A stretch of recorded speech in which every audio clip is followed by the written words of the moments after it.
श्रीमद् भगवद गीता का पहला अध्याय। तो पहले अध्याय में हम जैसे समझ रहे हैं कि जो पूरी की पूरी भगवद गीता जो प्रारंभ हो रही है धृतराष्ट्र के प्रश्न से कि मेरे और पांडु के पुत्रों ने धर्म क्षेत्र युद्ध क्षेत्र में क्या किया, और उसके बाद में कैसे दुर्योधन सेनाओं का निरीक्षण करते हैं कि मेरी सेना में कौन कौन लोग हैं और दूसरी सेना में पांडवों की सेना में कौन कौन लोग हैं। और इस परिस्थिति में जब ये दुर्योधन सैन्य निरीक्षण करते हैं तो हम समझते हैं कि कैसे दुर्योधन बहुत घबरा जाते हैं, उनके हृदय में बहुत फियर है, भय है, लेकिन वो उसको दिखाते नहीं हैं। लेकिन उनके जो गुरुजन हैं द्रोणाचार्य और भीष्म पितामह, उनके भय को समझ जाते हैं कि इसके मन में अभी भय चल रहा है। और इस प्रकार से दुर्योधन अपनी सेना के लोगों का नाम बताते हैं और पांडवों की सेना के जो जो वीर पुरुष हैं उन सब का नाम बताते हैं। फिर हमने ये भी समझा कि कैसे दुर्योधन जो है एक दुर्बुद्धि को मैनिफेस्ट करता है, इंडिकेट करता है, क्योंकि दुर्योधन सभी वीरों का, सभी महारथियों का नाम लिए लेकिन उसमें कृष्ण का नाम नहीं लिए। कृष्ण स्वयं वहाँ पे थे, भगवान कृष्ण सामने खड़े, लेकिन उन्होंने उसमें कृष्ण का नाम नहीं लिया। तो इससे समझ सकते हैं कि कैसे दुर्योधन बहुत ही ईर्ष्यालु था भगवान से, और भगवान को भूल गया। भगवान सामने हैं लेकिन कृष्ण को भूल गया। तो इस प्रकार से जब भीष्म पितामह देखते हैं दुर्योधन के हृदय में भय है, तो उसको आनंद देने के लिए जो भीष्म पितामह सिंहनाद की तरह, सिंह की गर्जना करते हुए जो है अपना शंख बजाते हैं। और इस प्रकार से अलग अलग लोग शंख और बिगुल, तुरही, सब अलग अलग प्रकार के जो भी इंस्ट्रूमेंट्स हैं उसको बजाते हैं और युद्ध प्रारंभ हो जाता है। और इसी प्रकार से इसी श्रृंखला में आगे बताया जा रहा है कि कैसे भगवान कृष्ण ने अपना शंख भगवान ऋषिकेश ने जो है अपना शंख बजाया और अर्जुन ने अपना शंख बजाया। पांचजन्य ऋषिकेशु देवदत्तम धनंजय पौंड्रम दद्म महाशंखम भीम कर्म वृकोदरा। तो इस श्रृंखला में हम देखते हैं कि कैसे अलग अलग लोग अलग अलग शंख बजाते थे। यहाँ पे बहुत सुंदर प्रभुपाद जी इसका परपोर्ट जो दे रहे हैं, बता रहे हैं कि भगवान कृष्ण ने अपना पांचजन्य शंख बजाया और अर्जुन ने देवदत्तम शंख बजाया। जब कोरोना वायरस फैला था तो बोला गया था कि शंख बजाओ ताकि आपकी जो लंग्स हैं वो खुल जाएंगे, जबकि हमारे वैदिक सिस्टम में ऐसा ऑलरेडी है कि हम भक्ति का पालन करते हैं, उसके साथ में हमारी हेल्थ भी अच्छी रहती है, शरीर भी अच्छा रहता है। उसके लिए हमें अलग से कुछ ऐसी क्रियाएं करने की ज़रूरत नहीं है। तो इसलिए वैदिक सिस्टम बहुत ही एक साइंटिफिक सिस्टम है। तो यहाँ पे शंख बजाया जा रहा है। शंख मतलब सावधान हो जाओ, अभी अलर्ट, बी अलर्ट। पहले जो है पीछे से वार नहीं किया जाता था, पीछे से जाके जो है शत्रु गोली चला दिया, या आजकल जब युद्ध होता है तो अपने रूम में बैठ के वो बस बटन दबा देते हैं और वो बम को फेंक देते हैं। लेकिन पहले ऐसा नहीं होता था, पहले अलर्ट किया जाता था, शंख बजाया जाता था। तो इस प्रकार से भगवान ने अपना शंख बजाया और अर्जुन ने देवदत्तम शंख तथा पौंड्रम दद्म महाशंखम भीम कर्मा वृकोदरा। और भीम ने जो है उन्होंने अपना महाशंख बजाया जिसका नाम था पौंड्रम।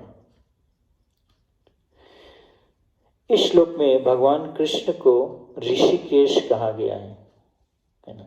भगवान कृष्ण का एक नाम क्या है? ऋषिकेश।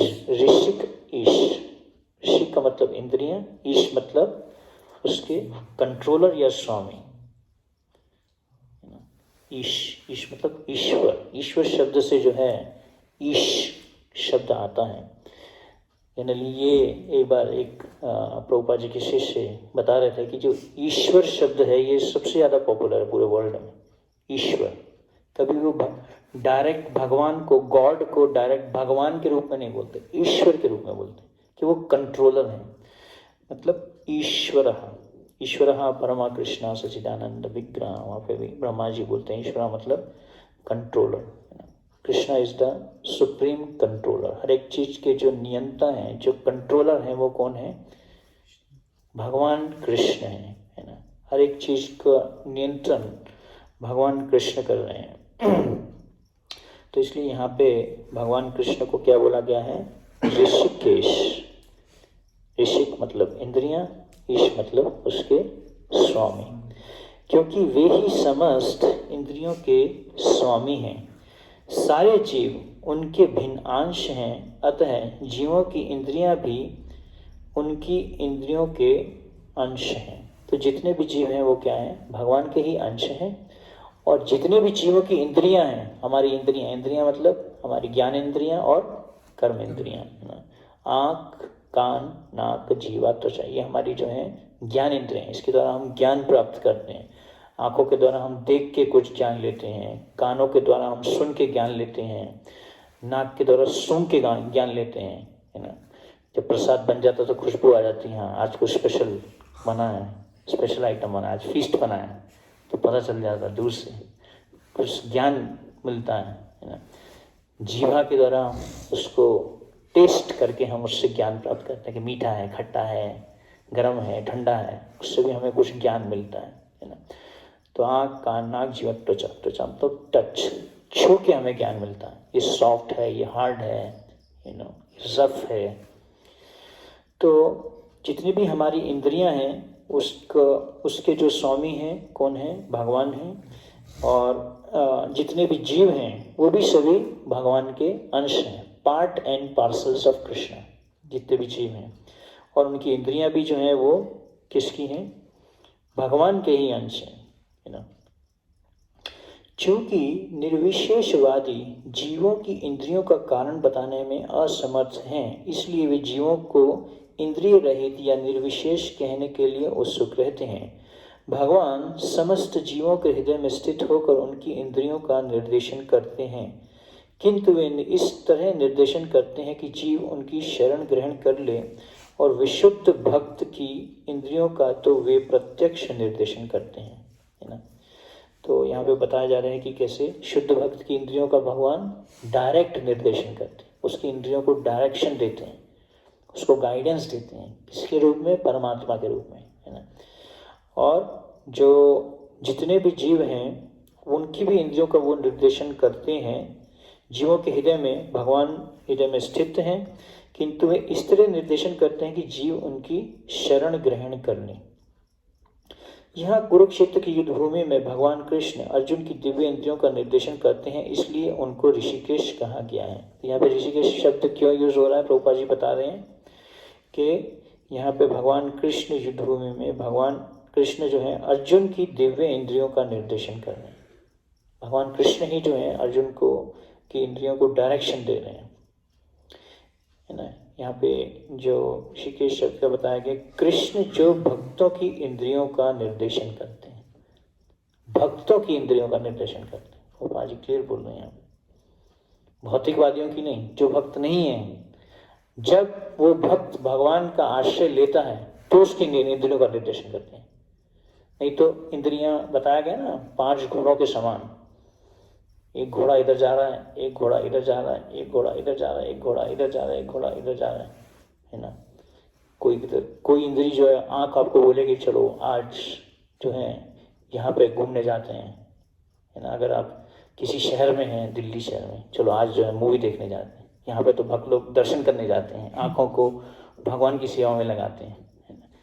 लेकिन इंद्रियां हमें भगाती हैं, अलग अलग इंद्रियां। कान कुछ सुनना चाहता है और नाक जो है कुछ खुशबू लेता है, या जीवा जो है, ये बताया गया, प्रभुपाद जी बताते हैं एक लेक्चर में कि कैसे जो कुछ बर्ड्स, कुछ पक्षी होते हैं जो भोजन को टेस्ट करने के लिए, या कुछ ऐसे लोग भी होते हैं जो बहुत दूर दूर तक ट्रैवल करते हैं कि आज जो है उस जगह जाके जो है भोजन करेंगे, वहाँ का दिल्ली के चांदनी चौक के पराठे खाने जाएंगे या बांके बिहारी की कचौड़ी खाने जाएंगे। जीवा जो है जीवे रे लालसाओए इति उति धाय शिष्णोदर परायण कृष्ण नहीं पाए। तो इंद्रियां जो हैं भगाती हैं जीव, अरे उसके वहाँ पे ये अच्छा मिलता है, हाँ चलते। तो मन में एक कंसेप्शन होता है। इंद्रियां जो है मन को इन्फॉर्मेशन देती है। जब आप ट्रेन में भी ट्रैवल करते हो तो ट्रेन में वो कुछ ना कुछ आवाज़ आती रहती है, समोसा समोसा समोसा, तो मन में आता है हाँ ट्रेन। अगर आपके पास प्रसाद नहीं है तो इंद्रियां जो हैं आपको हरा देंगी। इंद्रियां कुछ भी गलती कर बैठोगे, या तो अलग अलग बहुत सारी ऐसी आवाज़ें आती रहती हैं, कुछ ना कुछ, कोई चना लेके आता है, कोई समोसा लेके आता है, कोई पराठा लेके आता है, ऐसे करके चाय लेके आता है। चाय तो कॉमन है, बहुत लोग तो चाय नहीं पीते। तो इंद्रियां जो हैं डायरेक्शन देती हैं, इंफॉर्मेशन देती हैं। उन्होंने कुछ देखा, ठग से माइंड को बोल दिया जाके, और माइंड के अंदर में एक विचार डाल देती हैं। माइंड सोचता है हाँ, अगर आपका माइंड वीक है, कमज़ोर है, जिस व्यक्ति का मन कमज़ोर है ना, तो जो रस्सी होती है, रस्सी वो घोड़ों को कंट्रोल करके रखती है। अगर रस्सी नहीं है तो घोड़े इधर उधर भागेंगे, कभी इधर कभी उधर कभी उधर, तो जो रस्सी है वो क्या है? मन है, मन के समान है। अगर मन व्यक्ति का कमज़ोर है तो इंद्रियां जो बोलेंगी वो तुरंत उसकी बात जो है। तो इन सब का जो स्वामी है, इंद्रियों का स्वामी कौन है? मन है। जैसे भगवान कृष्ण सभी इंद्रियों के स्वामी हैं, हमारे मन के भी वही स्वामी हैं। लेकिन इन इंद्रियों को अगर हमें कंट्रोल करना है तो हमें क्या करना पड़ेगा? कहाँ पे फोकस करना पड़ेगा? मन के ऊपर में फोकस करना पड़ेगा।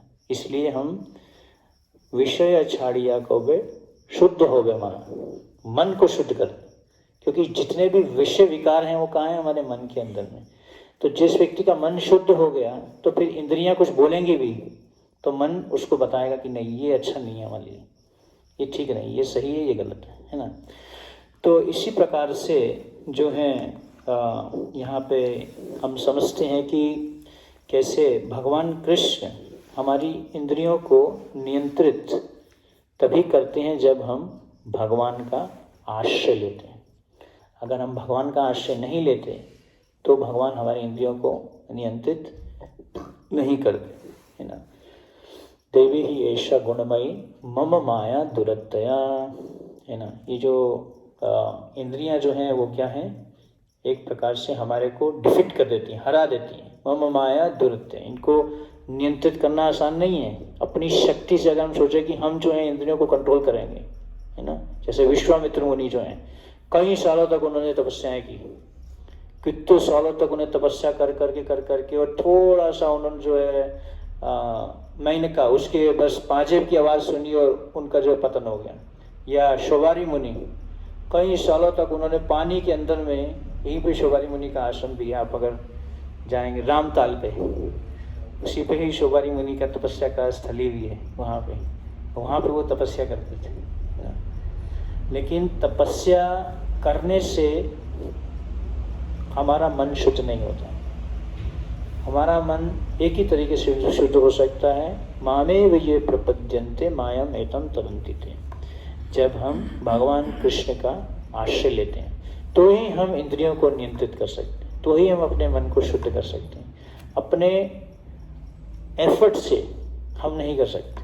जब भगवान का आश्रय लेंगे, क्योंकि इंद्रियां और मन जो है उसके स्वामी कौन है? भगवान है। भगवान की एनर्जी है, ये भगवान की शक्ति है ना। तो ऐसा नहीं है कि हम अपनी इंटेलिजेंस के द्वारा इंटेलिजेंस को स्ट्रॉन्ग करेंगे। इंटेलिजेंस से जो है मैं इंद्रियों को नियंत्रित करूँगा, है ना। एक भक्त जो है बता रहे थे कि वो माइंड कंट्रोल पे सेमिनार्स करते थे। तो जब माइंड कंट्रोल पे सेमिनार्स करते थे तो एक तरफ मृदंग के दो साइड हो गए, जैसे कि एक जो है इंद्रियां, दूसरी तरफ जो है इंटेलिजेंस, तो इंटेलिजेंस के द्वारा हम सोचते हैं कि हम मन को कंट्रोल कर लेंगे और जो है हम फिर इंद्रियों को भी कंट्रोल कर लेंगे। ऐसा नहीं, भगवान के आश्रय के बिना हम इंद्रियों को नियंत्रित नहीं कर सकते। जब हम भगवान कृष्ण का आश्रय लेते हैं, इसलिए हमें जो हमारा मन है प्रभुपाद जी लिखते हैं 6ठे अध्याय में, mind can be controlled by higher direction. अगर मन को हमें नियंत्रित करना है तो हमें क्या करना पड़ेगा? भगवान कृष्ण के निर्देश और आदेश में चलना पड़ेगा।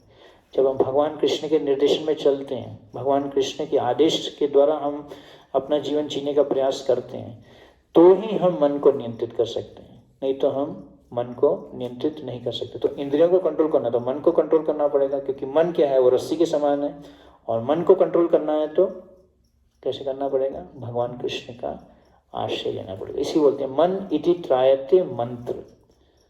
मन को अगर शुद्ध करना है तो मंत्र के द्वारा, भगवान कृष्ण के आश्रय के द्वारा, भगवान कृष्ण के नाम के द्वारा। नामाश्रया कोरी जतने तुम्हें, है ना। अभी क्या है, हम दुराश्रया ही बही अर्थ मानिना। अभी हम दुराश्रय लेते हैं, अभी हम इधर उधर आश्रय ढूंढते रहते हैं। कभी किसी का आश्रय ले लेते हैं, कभी किसी का आश्रय ले लेते हैं।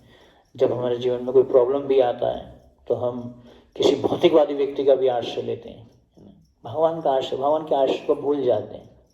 जब स्पेशली हमारे जीवन में प्रॉब्लम आता है तो भगवान के आश्रय को भूल जाते हैं, है ना। भगवान कृष्ण को प्रार्थना करना भूल जाते हैं। कुलती महारानी बोलती हैं कि जब मेरे जीवन में आप ज़्यादा से ज़्यादा दुख दिए ताकि मैं आपका स्मरण कर पाऊँ, आपके आश्रय को स्मरण कर पाऊँ, है ना।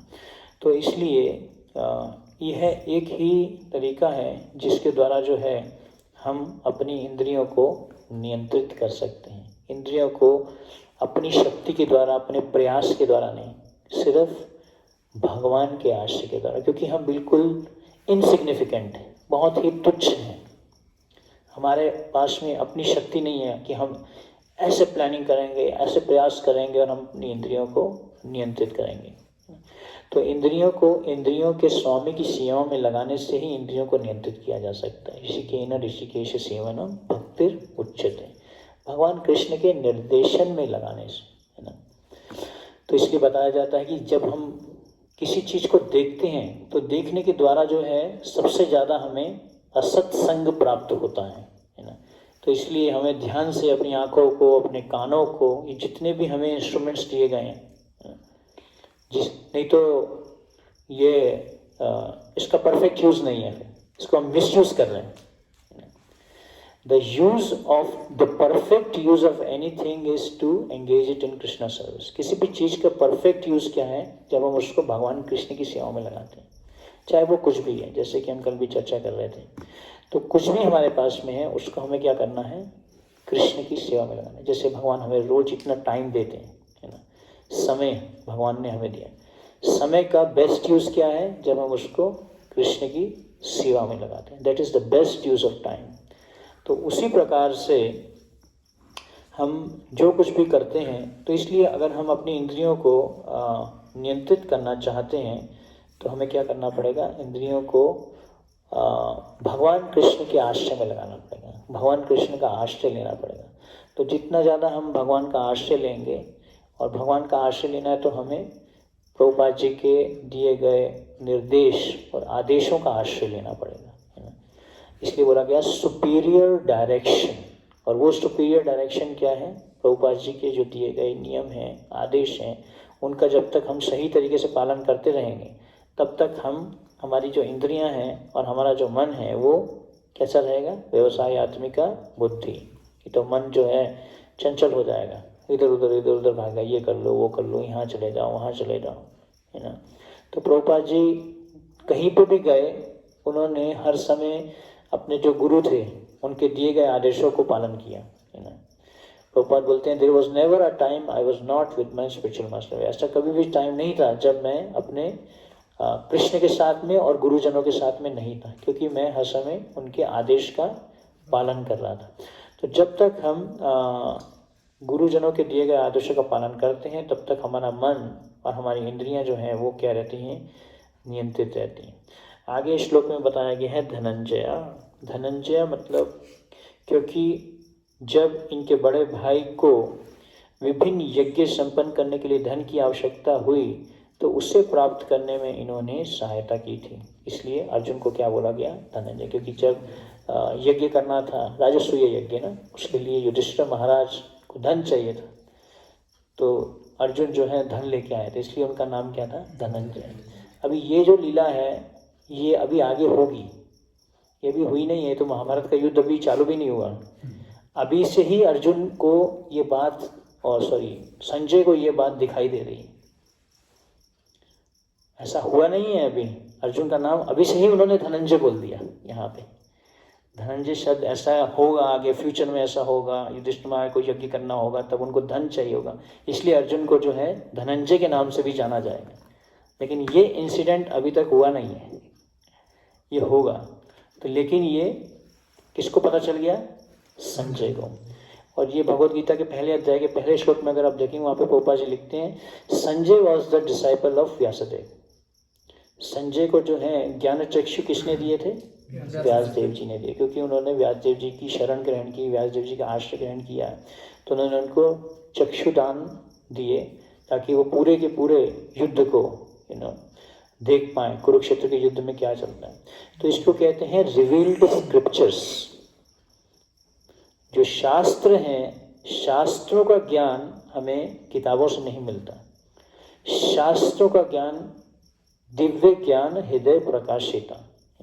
शास्त्रों का ज्ञान क्या होता है? हृदय में प्रकाशित होता है। जैसे वाल्मीकि मुनि थे, वो जो है एक शिकारी थे, लेकिन उनके हृदय में भगवान नाम लेते लेते उनके हृदय में शास्त्रों के जितने भी साक्षात्कार थे वो प्रकाशित हो गए थे, है ना। तो दिव्य ज्ञान हृदय प्रकाशिता।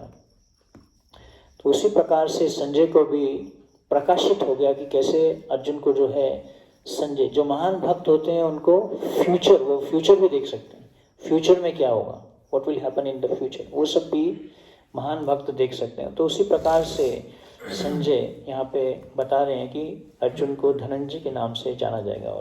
और इस प्रकार से आगे भीम को बोला जा रहा है वृकोदर। तो भीम के पेट में एक अग्नि थी जिसको बोला जाता है वृकोदर। उनको बहुत तेज से भूख लगती थी, है ना, इतनी भूख लगती थी, तो जो भी भोजन आता था उसका 50% भीम खाते थे और 50% जो है बाकी भाई खाते थे।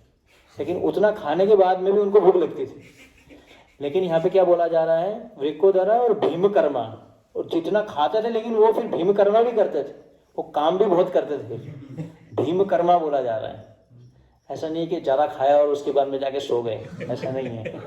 जैसे कई ब्रह्मचारी होते हैं, वो फीस्ट खाते हैं सुबह 9 बजे 9:30 बजे, उसके बाद में सीधा जाके सो जाते हैं, फ़ोन ऑफ कर देते हैं। उनको फ़ोन करते रहो, कहाँ हो प्रभु जी, कहाँ हो? फ़ोन ऑफ हो गया अभी तो हम भी ऑफ हो गए, फ़ोन भी ऑफ हो गया, है ना। प्रभुपाद जी बताते हैं फूड, भोजन जो है हमारा ऐसा होना चाहिए जिससे हमें एनर्जी मिले। Food should give energy, food should give strength. ऐसा नहीं है कि फूड को खाने के बाद में हमारी शक्ति खत्म हो जाए, बिल्कुल नींद आ जाए, नशा आ जाए। ऐसा भोजन नहीं लेना चाहिए, है ना। ऐसे भोजन को मोड ऑफ पैशन में बताया गया है। लेकिन ऐसा भोजन तब लेना चाहिए जब व्यक्ति बहुत मेहनत भी करता है। तो भीम जबकि इतना भोजन करते थे लेकिन उसके साथ में मेहनत भी बहुत करते थे। ऐसा नहीं है कि उन्होंने इतना ज़्यादा खाते थे। तो इसलिए निर्जल एकादशी जो है, जिसको पांडव निर्जल एकादशी जो कहा जाता है, वो इसलिए कि भीम ने जो है वो हर एकादशी पालन नहीं कर पाते थे, तो एक एकादशी पालन करते थे। और उसमें पूरा, जबकि उनकी पेट में इतनी स्ट्रांग अग्नि थी तो भी उन्होंने जो है निर्जल एकादशी का पालन किया है। तो स्पेसिफिकली भीम के कारण इस निर्जल एकादशी का प्रारंभ हुआ था। तो जो लोग पूरे साल सभी एकादशी नहीं कर पाते या किसी की एक भी एकादशी मिस हो जाती है, तो उस दिन उसको निर्जल एकादशी करके सारी एकादशी का उसको फल प्राप्त हो सकता है। एक्चुअली जो एकादशी व्रत है ये बहुत ही भक्तों के लिए महत्वपूर्ण है। एकादशी व्रत, एकादशी के दिन हमें अन्न नहीं खाना चाहिए, क्योंकि उस दिन पूरी पृथ्वी का पाप अन्न में होता है। तो उस दिन हमें अन्न ग्रहण नहीं करना चाहिए, उस दिन हमें फलाहार करना चाहिए। और एकादशी का पर्पस क्या है? मोर हियरिंग एंड चैंटिंग, है ना। एकादशी का पर्पस ये नहीं है कि एकादशी पे भी एकादशी फीस्ट खाएंगे। ऐसा होता है कि नए लोगों के लिए ठीक है, एकादशी पे उनको डर लगता है आज तो फास्टिंग है, आज कुछ खाने को नहीं मिलेगा, लेकिन एकादशी पे एकादशी फीस्ट होता है और नॉर्मल में भी फीस्ट होता है। तो इसलिए प्रभुपाद जी ने बोला hearing chanting and hearing dancing chanting and feasting. Prabhupada ji ने ऐसा बोला, शुरू में बोला नए लोगों के लिए। रिसेंटली किसी ने जयदत्त महाराज को भागवतम क्लास में क्वेश्चन पूछा था वृंदावन में मंदिर में। तो जयदत्त महाराज को बोला कि महाराज जनरली पहले संडे फीस्ट हुआ करता था और आजकल संडे फीस्ट के नाम पे लोगों को खिचड़ी खिलाया जा रहा है, तो आपका इसमें क्या कहना है? तो महाराज ने बोला कि हाँ, कभी कभी संडे को फीस्ट हमें करना चाहिए, लेकिन रोज़ फीस्ट नहीं करना चाहिए। तो महाराज उसमें बोले अगर हम रोज़ फीस्ट करेंगे तो हम मर जाएंगे। तो महाराज बोले कि if we have feast every day we will die. तो इसलिए कहने का पॉइंट ये है कि जो भीम थे वो इतना, उनके पेट में ऐसी अग्नि थी जिसके कारण ये जो अग्नि है ये बहुत इम्पॉर्टेंट है एक्चुअली में। जो भगवान ने हमारे स्टमक में अग्नि दी है, इसलिए भोजन के बाद में हमें तुरंत पानी नहीं पीना चाहिए। कभी कभी ऐसा होता है कई लोग तो भोजन करते करते पी जाते हैं पानी, क्योंकि वो जब अग्नि प्रज्वलित होती है ना, तो उसमें भोजन जब जाता है तो उसको वो डाइजेस्ट करने में हेल्प करती है। तो भोजन के इसलिए बोला जाता है भोजन आंते विषम वारी। भोजन के बाद में अगर आप पानी पिएंगे तो कैसा है, विष के समान है। तो इसलिए भोजन के बाद में कभी भी तुरंत पानी पीना चाहिए, लेकिन एज ए एटिकेट पानी देना चाहिए। कभी किसी को मिर्ची लग जाए कुछ है तो थोड़ा सा एक सिप ले सकते हैं, लेकिन भोजन के बाद में तुरंत पानी कभी भी नहीं पीना चाहिए। शास्त्रों के अनुसार भोजन के 1-1.5 घंटे बाद में पानी पीना चाहिए, वो डाइजेशन में हमारे को हेल्प करता है, फूड डाइजेशन में। लेकिन तुरंत पानी नहीं पीना चाहिए कभी भी।